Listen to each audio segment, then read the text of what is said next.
మీ thought process, client thought process, editor thought process 3 సింక్లో ఉండాలి. తీసేటప్పుడు నేను ఏమనుకొని తీసిన, కస్టమర్ ఎక్స్పెక్టేషన్ ఏంటి, నా ఎడిటర్ దాన్ని ఫుల్ఫిల్ చేస్తున్నాడా లేదా.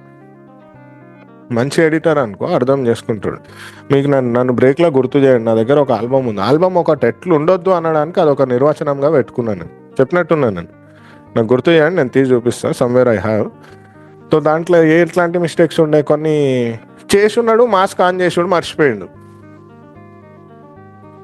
అన్ని చేంజెస్ చేసిండు, అడ్జస్ట్మెంట్ లేయర్స్ అన్నీ చేసిండు, మాస్క్ వేసిండు, మచ్చలు తీసిండు, అన్నీ చేసిండు. ఆ లేయర్ని హైడ్ చేసి రెండర్ చేసిండు. ఎగ్జామ్ రాసి రోల్ నెంబర్ రాసి మర్చిపోతారు చూడు, అట్లాంటి ముచ్చట అది. రియల్ టైంలో మిస్టేక్స్ చెప్తున్నాను. Editor is like strong team member. Editor చాలా స్ట్రాంగ్ మనిషి ఉండాలి. స్ట్రాంగ్ అంటే ఇక్కడ మీ విజన్ అర్థం అవ్వాలి, మీ ప్రాసెస్ అర్థం అవ్వాలి, మీరేందో అర్థం అవ్వాలి, బిజినెస్ని రిప్రజెంట్ చేయాలి మళ్ళీ వాడు.